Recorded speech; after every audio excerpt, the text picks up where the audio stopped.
جب بندہ اللہ کا ذکر کرتا ہے تو اللہ کے ہاں وہ بندہ مذکور ہو جاتا ہے۔ اور کیسے اور کس طرح مذکور ہوتا ہے وہ بندہ ذاکر؟ بہت ہی پیاری اور طویل سی حدیث ہے، اس کے الفاظ تو نہیں لیکن اس کا مفہوم میں آپ کو سناتی ہوں کہ نبی صلی اللہ علیہ وسلم نے فرشتوں کی ایک سرگرمی کا تذکرہ فرمایا کہ اللہ سبحانہ تعالیٰ کے فرشتے اس زمین میں چلتے پھرتے ہیں۔ حدیث کے الفاظ ہیں الملائکۃ سیارہ، فرشتے جو ہیں وہ سیر کرتے ہیں اور چلتے پھرتے ہیں، اور ان کے چلنے پھرنے کا مقصد کیا ہے؟ وہ کچھ ذکر کی محفلیں تلاش کرتے ہیں، وہ ایسی جگہ تلاش کر رہے ہوتے ہیں جہاں کچھ بندے بیٹھے اللہ سبحانہ تعالیٰ کی بات، اس کی ذات، اس کے صفات، اس کے اختیارات، اس کے احکامات، اس کے کلام کی تعلیم اور نشستوں میں بیٹھے ہیں۔ حدیث میں آتا ہے کہ جب ان فرشتوں کو، تلاش کرنے والے فرشتوں کو ایسی محفل ملتی ہے تو فرشتے اس محفل کو گھیر لیتے ہیں، اس محفل کے گرد گھیرا اور دائرہ اور احاطہ باندھ لیتے ہیں۔ حدیث مزید بتاتی ہے کہ یہ گھیرنے والے فرشتے زمین اور آسمان میں آنے جانے والے فرشتوں کو روکتے ہیں، یہاں تک کہ اس محفل کو زمین سے لے کے آسمان تک فرشتے اپنے گھیرے سے ڈھانپ لیتے ہیں اور گھیر لیتے ہیں۔ جتنی دیر یہ حاضرین محفل یہاں بیٹھے رہتے ہیں، فرشتے ہر آنے والے کے قدموں تلے اپنے پر بچھاتے ہیں، ان حاضرین محفل کے دلوں میں سکینہ طاری کرتے ہیں اور ان محفل کے لوگوں کے لیے بخشش اور رحمت کی دعائیں کرتے رہتے ہیں۔ پھر حدیث میں آتا ہے کہ جب یہ محفل تکمیل تک پہنچتی ہے، محفل برخاست ہوتی ہے، تو یہ لوگ اس محفل سے نکلتے ہیں تو فرشتے بھی، اس محفل کو گھیرنے والے فرشتے بھی یہاں سے نکلتے ہیں اور اللہ سبحانہ تعالیٰ کے حضور حاضر ہوتے ہیں۔ حدیث مزید بتاتی ہے کہ اللہ سبحانہ تعالیٰ ان فرشتوں کو مخاطب ہو کر ان سے پوچھتے ہیں، حالانکہ حدیث میں الفاظ ہے حالانکہ اللہ سبحانہ تعالیٰ سب جانتے ہیں، گویا اللہ سبحانہ تعالیٰ جانتے بوجھتے فرشتوں سے یہ پوچھتے ہیں یہ کون تھے؟ تو فرشتے ان سے مخاطب ہو کر کہتے ہیں الہی یہ تیرے بندے تھے۔ اللہ سبحانہ تعالیٰ ان سے پوچھتے ہیں کہ یہ کیا کر رہے تھے؟ تو فرشتے کہتے ہیں الہی یہ تیرا ذکر کر رہے تھے۔ اللہ سبحانہ تعالیٰ مزید ان فرشتوں سے سوال کرتے ہیں یہ کیا چاہتے تھے؟ یعنی ان کا مقصد، ان کا مدعا، ان کا غرض کیا تھی؟ یہ کیوں جمع ہوئے تھے؟ تو اس پر حدیث میں آتا ہے کہ فرشتے اللہ سبحانہ تعالیٰ سے مخاطب ہو کر فرماتے ہیں الہی یہ تجھ سے تیری بخشش کے طلبگار، الہی یہ تجھ سے تیری بخشش کے طلبگار ہیں۔ حدیث مبارکہ کے الفاظ ہیں کہ اللہ سبحانہ تعالیٰ ان فرشتوں کو مخاطب ہو کر فرماتے ہیں مجھے میرے جلال کی قسم ان سب کو میں نے ان کے اٹھنے سے پہلے بخش دیا۔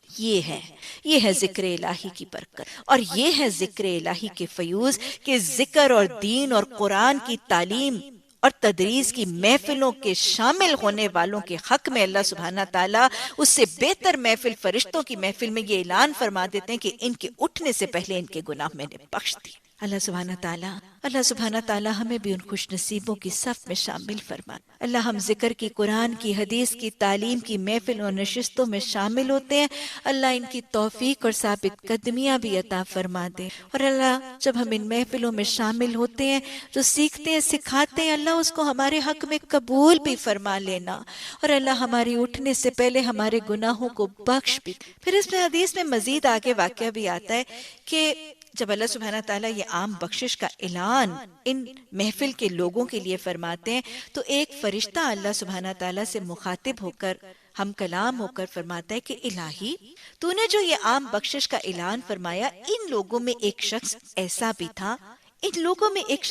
بھی تھا جو اس محفل میں شامل ہونے کی غرض اور نیت سے نہیں آیا، وہ تو سرے راہ گزر رہا تھا، گزرتا وہ اس محفل میں آ بیٹھا، اس کے لیے کیا حکم ہے؟ کہ یعنی وہ تو اس محفل کے لیے نہیں آیا تھا، وہ تو ویسے پاسر بائے تھا اور وہ آگے بیٹھ گیا۔ حدیث میں آتا ہے کہ اللہ سبحانہ تعالیٰ فرمائیں گے یہ ایسے نصیبے والے لوگ ہیں، یہ ایسے خوش نصیب لوگ ہیں، لا تشتقی بجلیسہم، ان کے تو ساتھ بیٹھنے والے بھی ناکام اور نامراد نہیں۔ تو یہ ہے ذکر الہی، اور یہ ہے وہ ذکر الہی کی رحمت۔ ذکر کس طرح کیا جا سکتا، اور ہم اپنی اگر ذاکر معمولات میں نہ چاہتے ہیں تو ذکر الہی کیا طریقہ اپنی زندگی میں رائج کیا جا سکتا۔ ذکر الہی کی پہلی اور بہت ہی خوبصورت اور بہترین اور افضل ترین شکل نماز ہے۔ اللہ سبحانہ تعالیٰ نے خود قرآن میں حکم دیا اور واضح طور پر یہ بات فرمائی اقم الصلاۃ للذکر، کہ دیکھو اگر میرا ذکر کرنا چاہتے، مجھے یاد کرنا چاہتے ہو،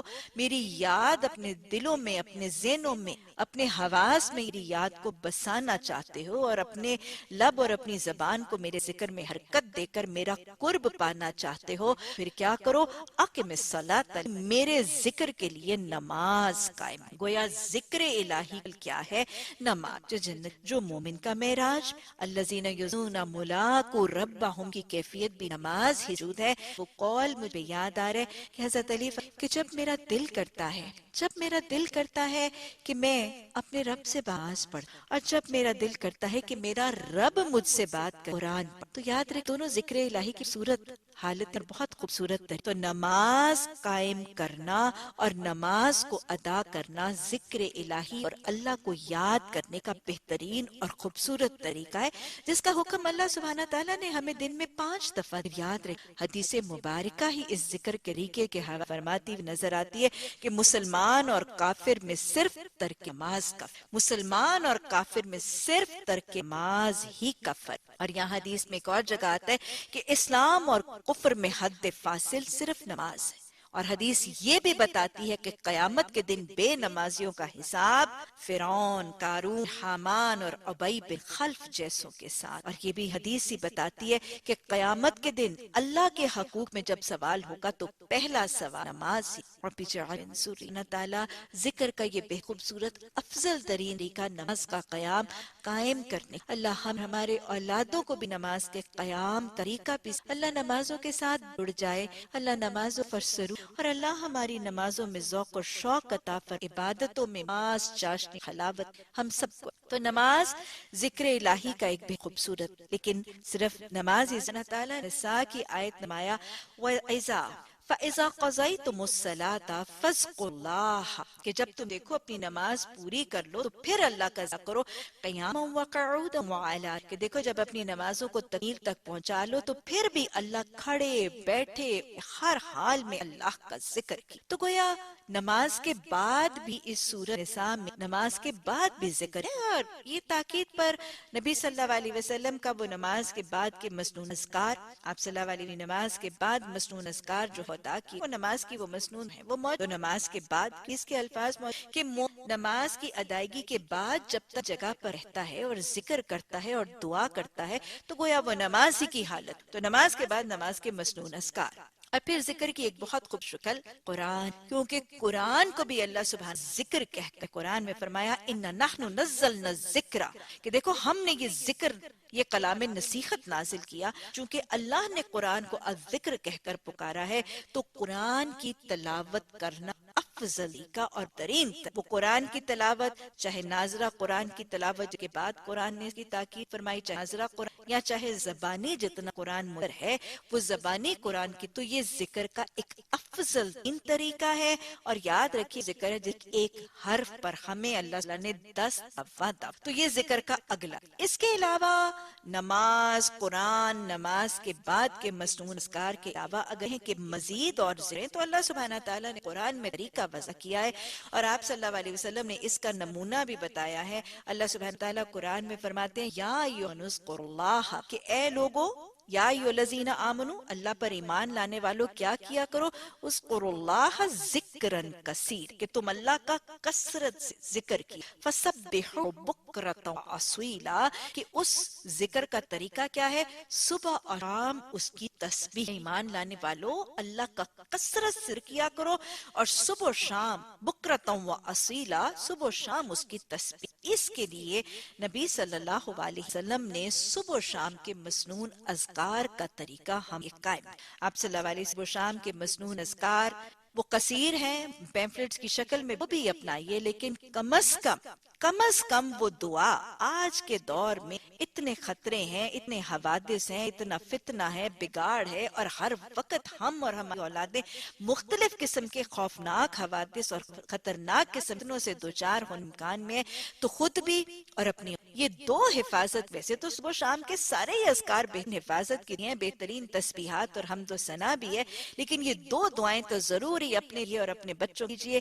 ایک دعا کے کلمات موجود ہیں، اعوذ باللہ باللہ التام من شر، یہ 3 دفعہ پڑھنا، اور دوسری دعا کے کلمات بھی اسی سے مل، بسم اللہ الذی لا یضر مع اسمہ شیء فی الارض ولا فی السماء وهو السمیع، یہ بھی 3 دفعہ صبح و شام، فجر کے بعد اور عصر کی نماز کے بعد۔ یہ صبح و شام کے مسنون اذکار کا پڑھنا بھی ایک مومن کو اور ایک نمازی کو مزید ذاکر بن۔ اسی طرح ان مسنون آداب، ان مسنون صبح شام کے اذکار اور نماز کے بعد کے مسنون اذکار کے علاوہ جو نبی صلی اللہ علیہ وسلم کی مسنون آداب زندگی کی دعائیں ہیں، گھر سے نکلنے کی، گھر سے داخل، کھانے کی، سونے کی، جاگنے کی، لباس اتارنے کی، یہ تمام دعائیں خود بھی یاد کر لیجئے، اپنی اولادوں کو بھی یاد کروا دیجئے، اور یہ سارے معمولات مسنونہ دعائیں انشاءاللہ ہماری زبان پر جاری ہوں گی تو انشاءاللہ وہ ذاکر اور دل یاد الہی تر رہے۔ اس کے علاوہ چلتے پھرتے اٹھتے بیٹھتے بھی ذکر کرنا، نماز، قرآن، نماز کے بعد کے مسنون اذکار، صبح شام کے اذکار، اور پھر اس کے علاوہ مسنون آداب علاوہ بھی ہر وقت ہر کام کاج میں ذکر کرتے رہنے کی تاکید بھی اللہ سبحانہ تعالیٰ نے۔ اللہ سبحانہ تعالیٰ سورہ آل عمران کی آخری 10 آیات میں قرآن کے الفاظ ہیں، اِنَّ فِي خَلْقِ السَّمَاوَاتِ وَالْأَرْضِ وَاخْتِلَافِ اللَّيْلِ وَالنَّهَارِ لَآيَاتٍ لِّأُولِي الْأَلْبَابِ، کہ ان تمام زمین اور آسمان اور دن اور رات کی نشانی اور الٹ پھیر میں سمجھدار اور سیانے یہ نشان، اور یہ اولی الالباب کون ہیں؟ اگلی آیت میں الالباب کی صفت بتائیے، سمجھدار سیانے لوگ اللہ کے کون ہیں؟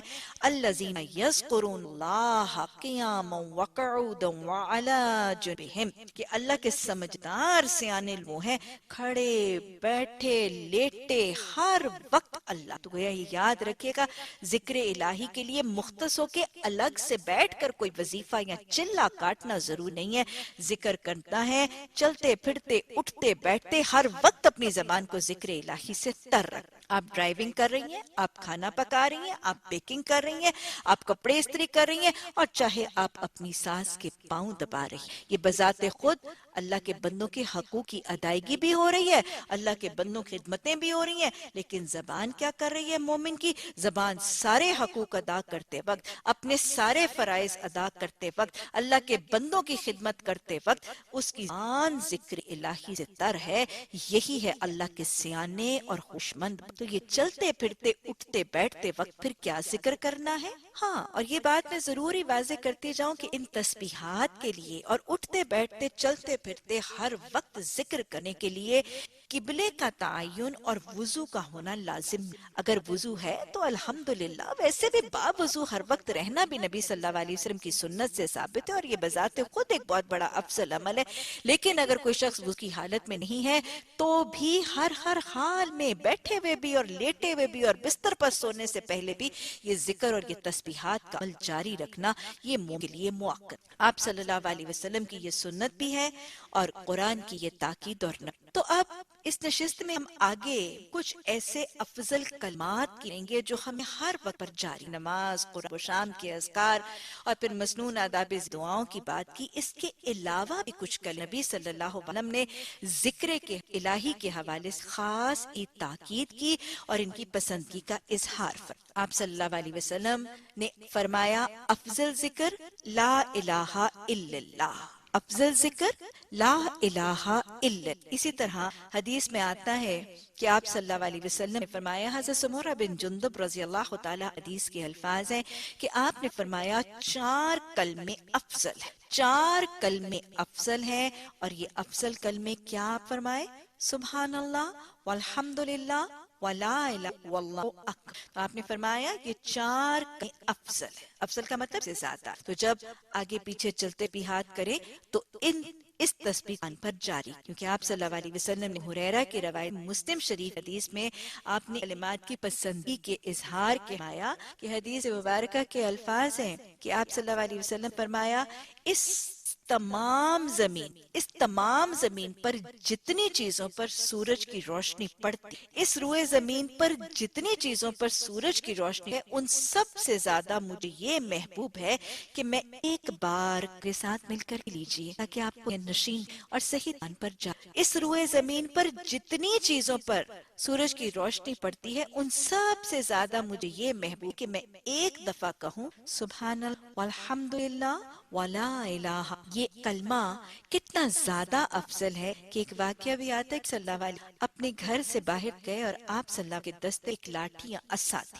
آپ صلی اللہ علیہ وسلم، راوی فرماتے ہیں، درخت کے پاس جس کے پتے خشک تھے، اور راوی کہتے ہیں کہ آپ صلی اللہ علیہ وسلم اپنی لاٹھی اس درخت کے پتے جھاڑنے سے گرنے لگے۔ ان جھڑتے ہوئے پتوں دیکھ کر آپ صلی اللہ علیہ وسلم، جس طرح ایک خشک درخت سے اس کے پتے جھڑتے ہیں، اس ہی طرح مومن کے گناہ جھڑتے ہیں جب وہ کہتا ہے سبحان اللہ والحمد للہ ولا الہ، اللہ یہ بڑے ہی افضل ہمیں یاد رکھ اور بڑی آسانی سخو کے ساتھ یعنی سے اپنی زبانوں۔ ایک اور کلمہ، اور اس کلمے کے حوالے سے سورت سی حدیث ہے نا، بڑی رائے میں آپ صلی اللہ علیہ وسلم، کلمتان خفیفتان علی اللسان وثقیلتان علی المیزان وحبیبتان علی الرحم، دو کلمے جو زبان پر بہت ہلکی، میزان عدل پر بہت بھاری ہیں اور رحمان کو بہت میں۔ کیا خیال ہے ایسے کلمے میں اور آپ جو زبان کو ادا کرنے بالکل بھاری نہیں، بڑے آسان ہیں، بڑے سہل ہیں، بڑے کنوینئنٹ ہیں، بڑی آسانی سے یاد بھی ہو جاتے ہیں اور جاری بھی ہو جاتے ہیں،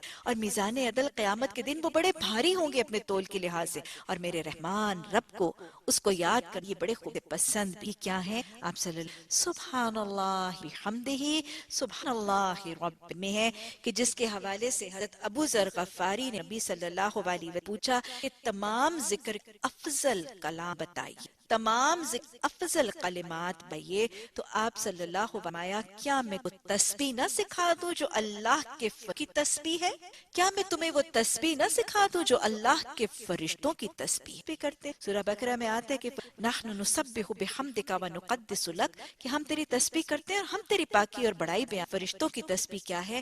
سبحان اللہ وبحمدہ سبحان اللہ بالعرش عظیم۔ اور اسی کے حوالے خوشخبری بھی موجود، آپ صلی اللہ جو شخص دن میں 100 مرتبہ یہ کلمہ کہے گا، یہی کلمہ جو میں بار بار دہرا رہی ہوں، یہ فرشتوں کی تسبیح والا شخص 100 بار دن یہ کلمہ کہے گا، اس کے گناہ اگر سمندر کی جھاگ کے برابر ہوں۔ آپ نے احساس ہے کہ سمندر وسعت والا اور سمندر کے اوپر جھاگ بھی کتنی زیادہ قصیر ہوتا ہے۔ آپ صلی اللہ علیہ وسلم نے فرمایا جو شخص یہ کلمہ دن میں 100 دفعہ پکرے گا، اگر اس کے گناہ سمندر کی جھاگ کے برابر بھی ہوئے تو وہ بخش دیے جائیں۔ رب اغفر اپنی زبان کثرت سے ذاکر، اللہ یہ ذکر کے کلمے، اللہ ان کا حفظ بھی عطا فرما، بڑی آسانی کے ساتھ، یاد دہان کے ساتھ، سہولت اور روانی کے ساتھ، اللہ سبحانہ تعالیٰ اور تمام لغویات سے پرہیز کرتے ہوئے اپنی زبانوں کو خوبصورت کر۔ اس کے علاوہ ایک اور کلمے کے حوالے سے ایک اور واقعہ، وہ واقعہ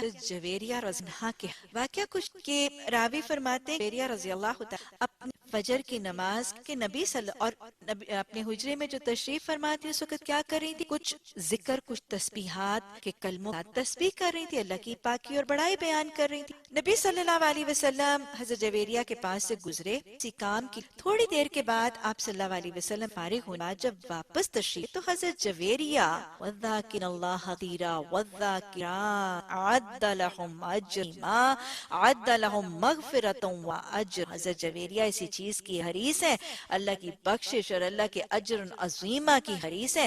حضرت جویریہ اس وقت اسی جگہ پہ موجود ہے اور اپنی اتحاد کا عمل جاری۔ آپ صلی اللہ علیہ وسلم جب واپس ہاں تشریف لائے تو آپ نے جویریہ رضی اللہ تعالی عنہا کو مایا کہ کیا میں تمہیں وہ کلمہ بتا دوں کہ جتنی دیر تم نے جو کلمات پڑھے، اگر اس کی جگہ تم وہ کلمہ ایک دفعہ پکارتی تو اس ایک دفعہ پکارنے کا اجر ان تمام تسبیحات پر بھاری ہو جاتا۔ یعنی اتنی دیر جو آپ نے تسبیح کی اس کی بنسبت اگر ایک دفعہ آپ وہ تسبیح پکارتی تو ان تمام تسبیحات پر اس کا اجر بھاری ہو جاتا۔ یہ تسبیح کیا تھی؟ آپ صلی اللہ علیہ وسلم یہ کلمہ حضرت جویریہ رضی اللہ تعالیٰ سکھایا، سبحان اللہ بحمدہ عدد خلقہ ورضا نفسہ ذینۃ عرشہ ومداد دعائہ، اور یہ وہی تسبیح بنیادی طور پر بہت دفعہ ہم آواز میں بھی۔ پھر ایک اور کلمہ، وہ تسبیح کے الفاظ جس کو آپ صلی اللہ علیہ وسلم سوال کیا، کیا میں تمہیں کنوز اللہ کی خبر نہ دوں؟ کیا میں تمہیں کنوز الجنہ یعنی جنت کے خزانوں کی خبر نہ دوں؟ اور آپ صلی اللہ علیہ وسلم صحابہ اکرام نے فوراً فرمایا یا رسول اللہ صلی اللہ علیہ وسلم ضرور دیجئے۔ تو آپ نے کیا فرمایا؟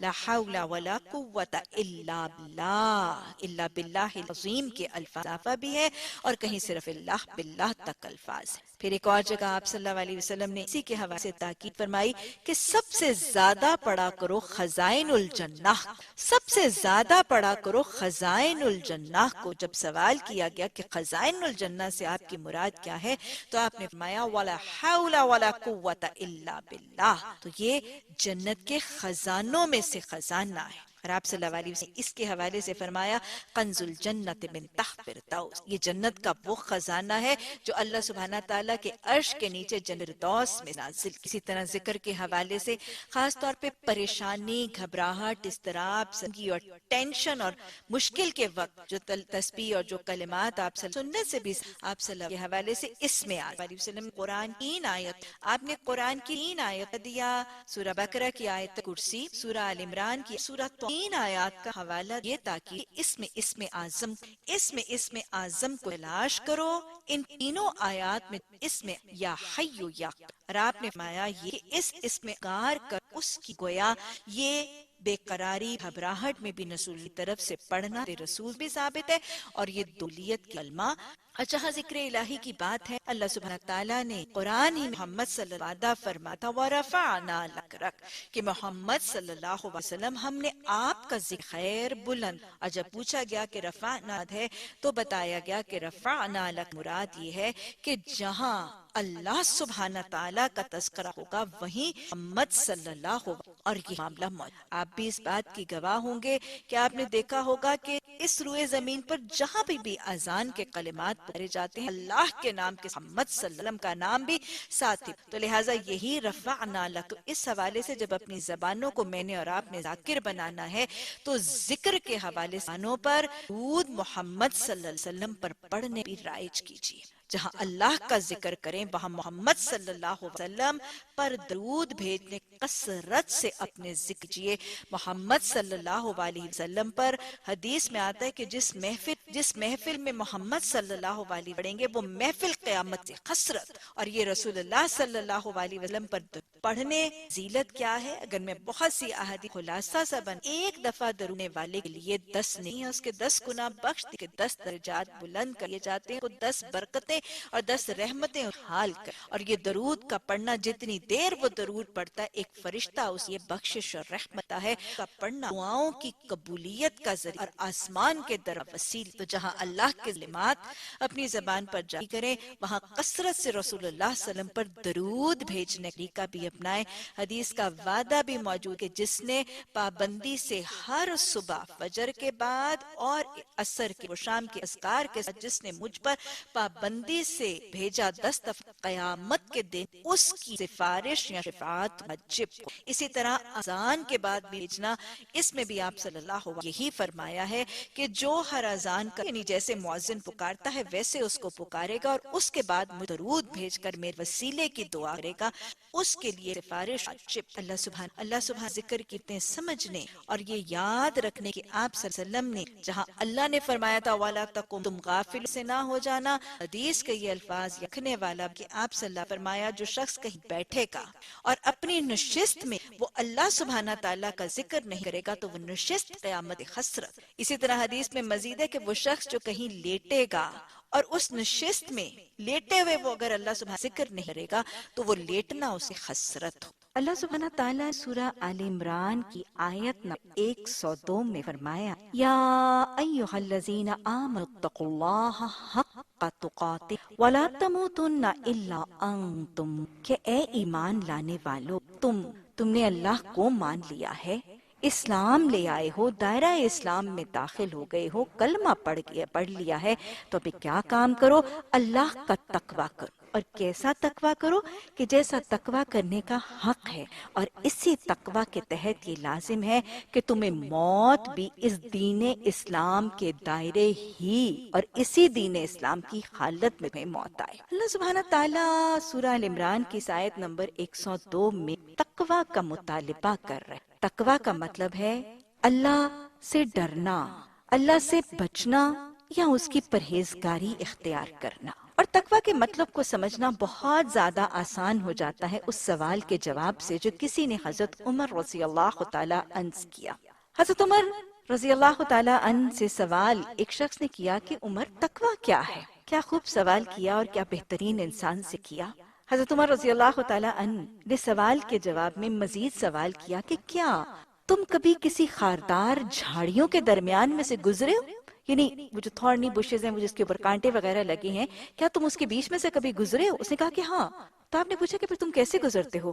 اس شخص نے کہا کہ اگر مجھے کسی خاردار جھاڑیوں کے درمیان سے گزرنا ہو تو میں اپنے لباس کو اور اپنے دامن کو لپیٹ سمیٹ کر ایسے گزروں گا کہ میرا دامن کسی کانٹے سے کسی جھاڑی کے ساتھ الجھ کر پھنس۔ حضرت عمر رضی اللہ تعالی عنہ یہ جواب سن کر کہتے ہیں بس اسی طرح دنیا کی رنگینیوں، دنیا کی رعنائیوں اور دنیا کی حسین چیزوں سے اپنی نگاہوں کو الجھنے سے بچا کر زندگی گزار کے اس دنیا سے رخصت ہو جانا، یہی تقویٰ کا طریقہ ہے۔ دنیا میں بہت سی چیزیں خوبصورت، دنیا میں اتنی روشن چیزیں، اتنی رعنائیاں، اتنی رنگینیاں کہ ہمیں نبی صلی اللہ علیہ وسلم کے شب معراج کا وہ جو سفر ہے آسمان کا، اس میں بتایا گیا کہ اس کا ایک حصہ یہ کہ جب آپ صلی اللہ علیہ وسلم اس براق پر سفر کر رہے تھے تو آپ صلی اللہ علیہ وسلم دکھائی گئی امتحان یا آزمائش اور سنت کا نمونہ قائم کرنے کے لیے آپ کو اس سفر معراج اور آسمان کے سفر کے دوران ایک خوبصورت عورت ایک بہت ہی حسین دلہن کی شکل میں سجائی ہوئی وہ دکھائی گئی تھی۔ اس نے آپ صلی اللہ علیہ وسلم کو اپنی طرف دعوت بھی دی لیکن آپ اس کی طرف مائل نہیں ہوئے۔ بتایا گیا یہ دنیا اپنے حسن اور رعنائیوں کے ساتھ تھی جو نبی صلی اللہ علیہ وسلم کے سامنے پیش کی گئی، لیکن آپ نے اس سے غنی ہو کر امت کے لیے دنیا کی رعنائیوں اور دنیا کی رنگینیوں اور دنیا کی چکا چوند کر دینے والی حسین چیزوں کے حسن سے بے رغبتی کا طریقہ، فکر آخرت کا وتیرہ اور دنیا سے غنی ہونے کا نمونہ قائم کر۔ دنیا کی یہ رعنائیاں بڑی خوش آئند ہیں اور بڑی خوشنما ہیں۔ اللہ نے قرآن میں خود فرمایا ہے زُيِّنَ لِلنَّاسِ حُبُّ الشَّهَوَاتِ مِنَ النِّسَاءِ وَالْبَنِينَ وَالْقَنَاطِيرِ الْمُقَنطَرَةِ مِنَ الذَّهَبِ وَالْفِضَّةِ وَالْخَيْلِ الْمُسَوَّمَةِ وَالْأَنْعَامِ وَالْحَرْثِ ذَلِكَ مَتَاعُ الْحَيَاةِ الدُّنْيَا کہ دنیا کی زندگی کی متاع میں سے یہ عورتیں، یہ بیٹے، یہ مال، یہ سونے، یہ چاندی، یہ ہیرے، یہ جواہرات، یہ تجوریاں، یہ جانور، یہ سواریاں، یہ کھیتیاں اور یہ سارے کے سارے یہ گھر بار جائیدادیں، یہ تمہارے لیے بہت مزین کر دی۔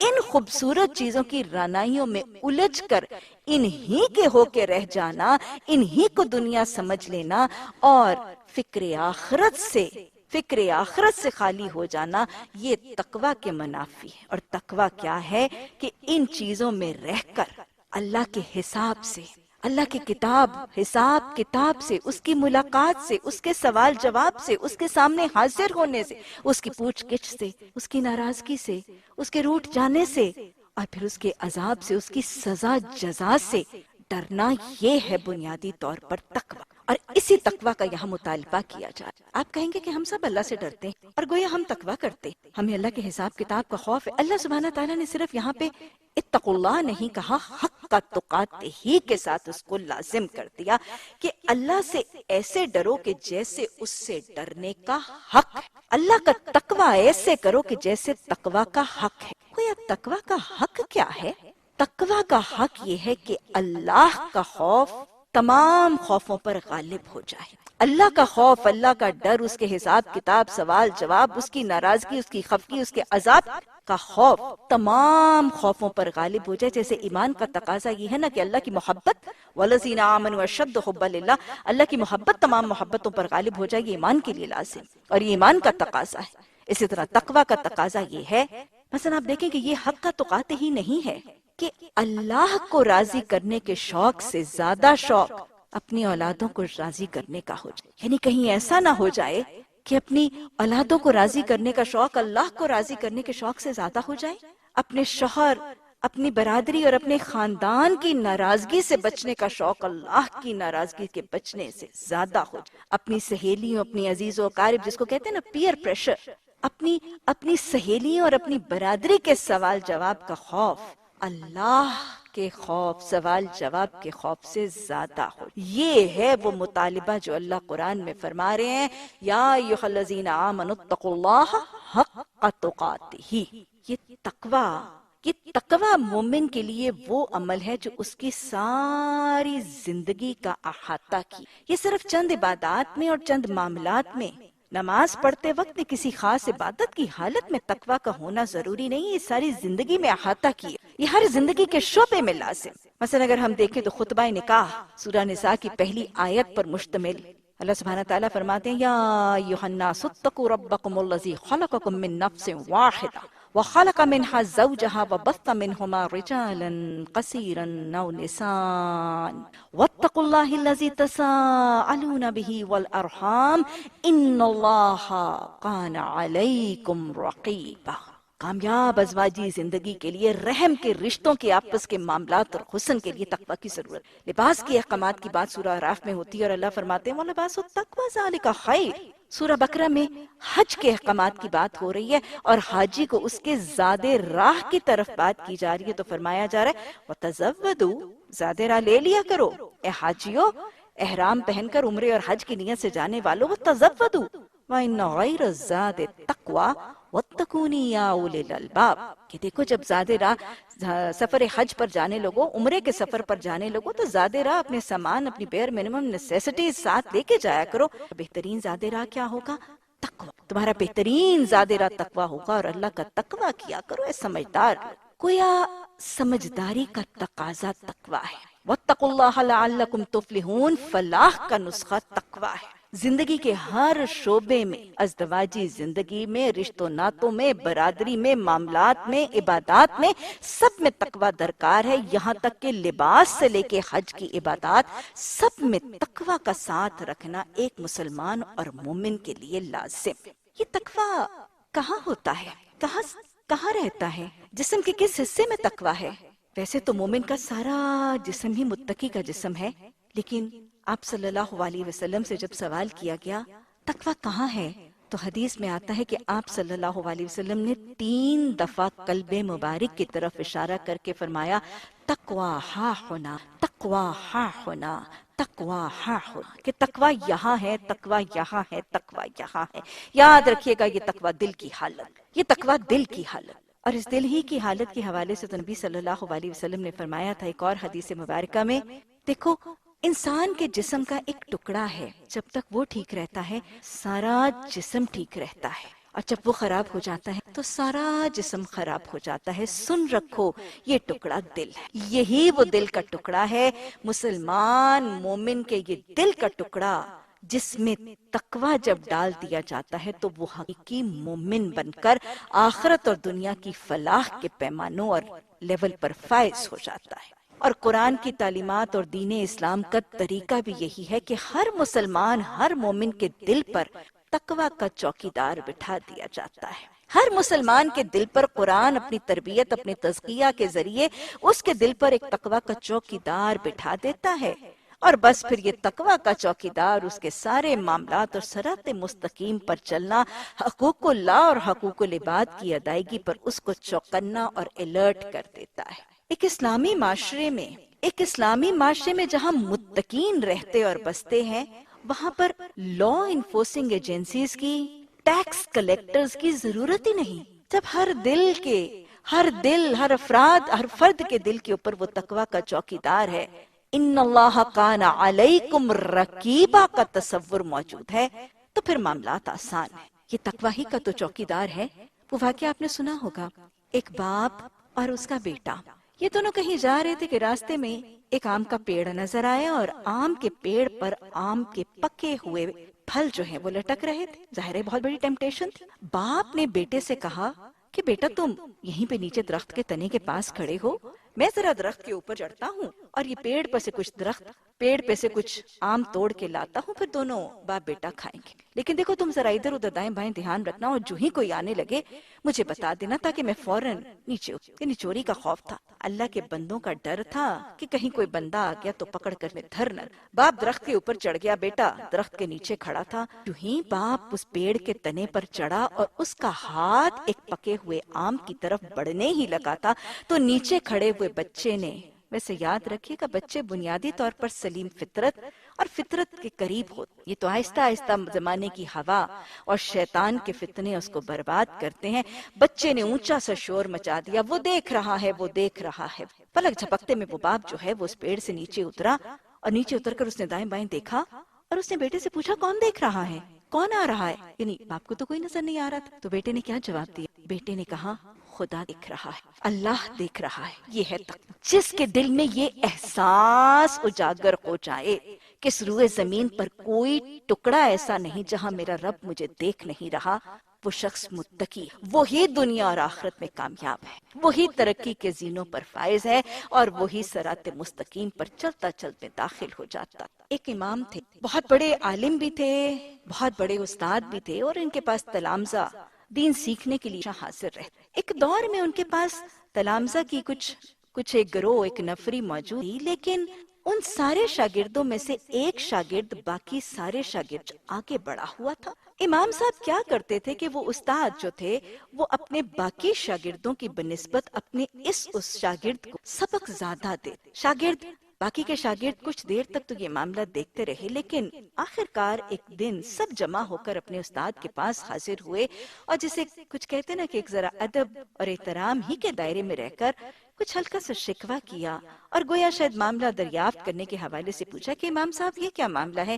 آپ جب سبق دیتے ہیں تو ہمیں تھوڑا دیتے ہیں اور فلاں فلاں کا تذکرہ کر کے کہ اس کو سبق زیادہ دے. استاد تھے، امام تھے، بڑے زیرک تھے، بڑے معاملہ فہم تھے.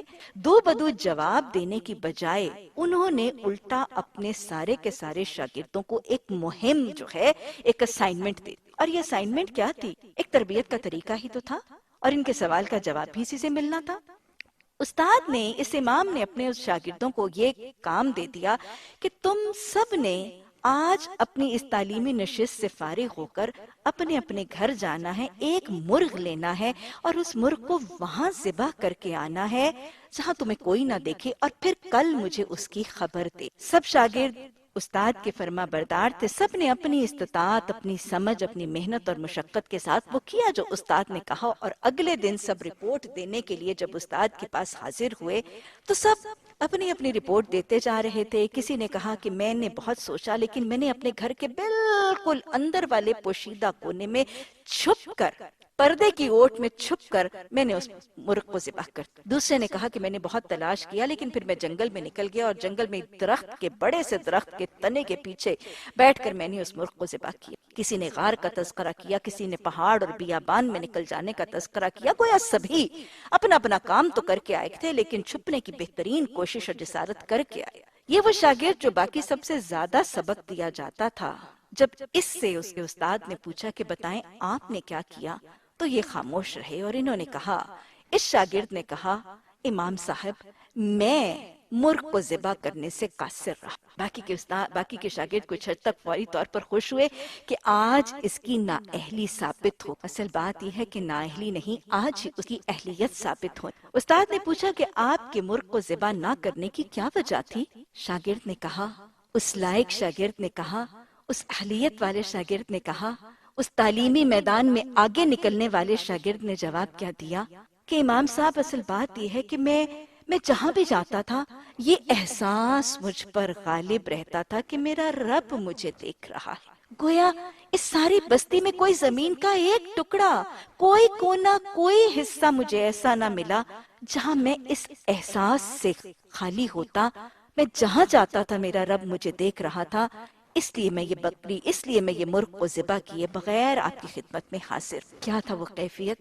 ان اللہ کان علیکم رقیبا، تمہارا رب تم پر نگران موجود ہے. جس پر یہ احساس طاری ہو جائے اور جس پر یہ کیفیت طاری ہو جائے وہ متقی ہے، اور یہی ہے وہ تقوی کا مطالبہ جو میرا اور آپ کا رب ہم سے کر رہا ہے. جس کے دل پر یہ تقوی کی کیفیت طاری ہے وہی فلاح پاتا ہے. اللہ نے سورہ آل عمران کی آخری آیت میں یا ایھا الذین آمنوا اصبروا وصابروا ورابطوا واتقوا اللہ لعلکم تفلحون. تقوی کو فلاح کا نسخہ بتایا ہے. 4 نکاتی فلاح کا نسخہ بتانے کے بعد تقوی کو فلاح کے نسخوں میں سے ایک نسخہ بنا دی. متقی ہے، اس کی دنیا بھی کامیاب اور اس کی زندگی کے بعد کے سارے مراحل جو ہے وہ بھی خسارے سے بچ جاتے. کامیاب متقی دیکھنا چاہتے ہیں تو حضرت عمر رضی اللہ تعالیٰ عنہ کو دیکھ لیجئے. تقوی کا تعارف کرنے والا یہ متقی کتنی کامیابی پائی، کتنی فلاح پائی. حضرت عمر خطاب عمر فاروق بنے، رہتی دنیا تک ان کا تذکرہ ذکر خیر ہوا. نبی صلی اللہ علیہ وسلم نے جنت میں ان کے محل کو دیکھنے کا تذکرہ فرمایا، اور پھر دنیاوی حکومت عہدہ عرب، عجم، روم اور ایران کی حکومت میں اولئک هم المفلحون بنے، رضی اللہ عنہم ورضوا عنہ کے مرتبے پر فائز ہوئے. تقویٰ کا حال کیا تھا حضرت عمر کا؟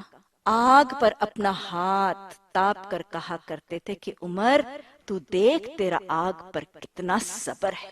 اپنی زبان کو کھینچ کھینچ کر کہا کرتے تھے. اللہ کا تقویٰ ہی تھا، حفاظت لسان کی خواہش تھی. اپنی زبان کو کھینچا کرتے تھے اور کہا کرتے تھے کہ اسی نے مجھے ساری تکلیف اور مشکلوں میں مبتلا کیا. اور یہ حضرت عمر فاروق کہ جب خلافت دیے گئے تھے تو اللہ کے اس تقویٰ کی بنیاد پر راتوں رات کمر غم سے جھک گئی تھی، بال سفید ہو کر بھڑک اٹھا تھا سر.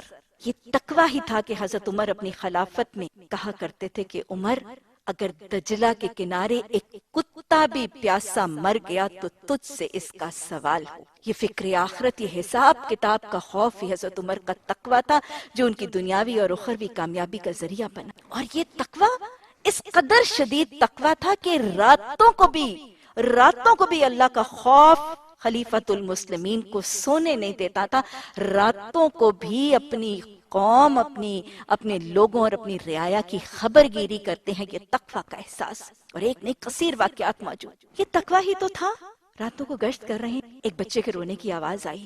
دروازے پر دستک دے کر پوچھا کہ یہ بچہ کیوں رو رہا ہے؟ ماں نے بتایا کہ میرا بچہ 9 مہینے کا ہو گیا ہے، ہمارے گھر میں شدید فاقہ ہے، بہت زیادہ مالی تنگی ہے، اور امیر المومنین نے یہ اعلان کر دیا ہے کہ جو ماں اپنے بچے کا دودھ چھڑائے گی اس بچے کے لیے وظیفہ ریاست کی طرف سے مقرر کر دیا جائے گا. تو امیر المومنین کے اس وظیفے کی ہرس میں کہ میرا فقر و فاقہ کچھ ٹل جائے گا، میں اپنے اس 9 مہینے کے بچے کا دودھ چھڑا رہی. یہ متقی خلیفۃ المسلمین تھے کہ روتے ہوئے آنسوؤں کی لڑی کے ساتھ واپس اپنے گھر پلٹتے ہیں. ساری رات بے چین کروٹیں اپنے بستر پر پلٹتے اور تڑپتے رہتے ہیں کہ خلیفۃ المسلمین کے اس فیصلے کی بنیاد پر نہ جانے کتنی مائیں حکم خداوندی کمی کا طریقہ اختیار کر رہی ہوں گی.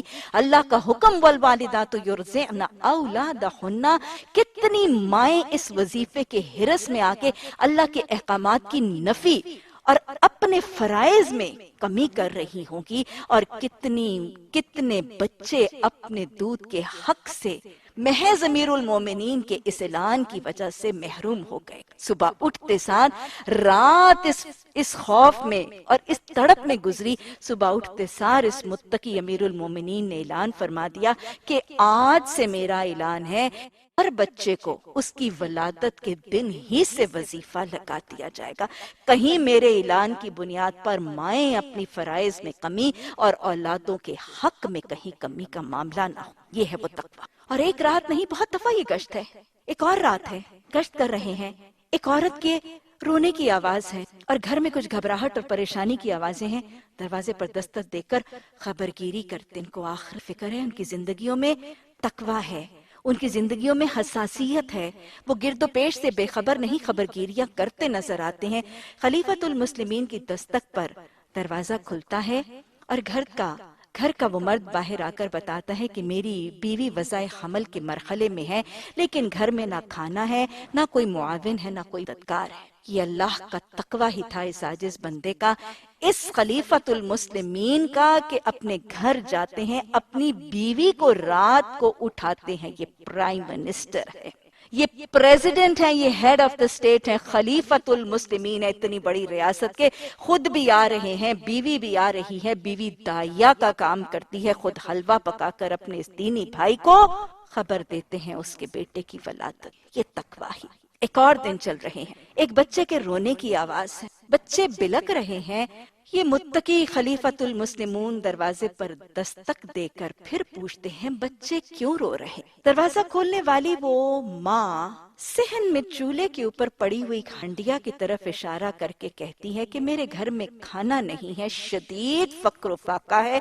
میں نے چولہے پر ہنڈیا میں پانی ڈال کے چڑھا دیا ہے کہ بچے بہل کر سو جائیں گے۔ حالت زار دیکھ کر بہت پریشان ہے، ابھی پریشانی ہی میں ہے کہ پھر وہ عورت اپنا وار کرتی۔ اس نے ابھی امیر المومنین کو پہچانا نہیں، کیونکہ جب یہ گشت کرتے تھے تو اپنا بھیس بدل کے کرتے تھے۔ ریا مقصد نہیں تھا، تقوی متحرک تھا اور خبرگیری اصل طریقہ تھا۔ اس خاتون نے ساتھ ہی شکوہ کیا کہ برا ہو حاکم وقت کا وہ ہماری مدد نہیں، برا ہو حاکم وقت کا وہ ہماری مدد اور ہماری معاونت نہیں۔ لرز اٹھے اور فوراً جسے کہتے ہیں نا اپنی سیلف ڈیفense میں، اپنی معذرت کے طور پر گویا اس حاکم وقت کو جسٹیفائی کرنے کے لیے، اس کو سپورٹ کرنے کے لیے، گویا اپنے ہی آپ کو کور کرنے کے لیے کہتے ہیں میری بہن ممکن ہے کہ حاکم وقت کو تمہاری اس حالت کی خبر نہ ہو۔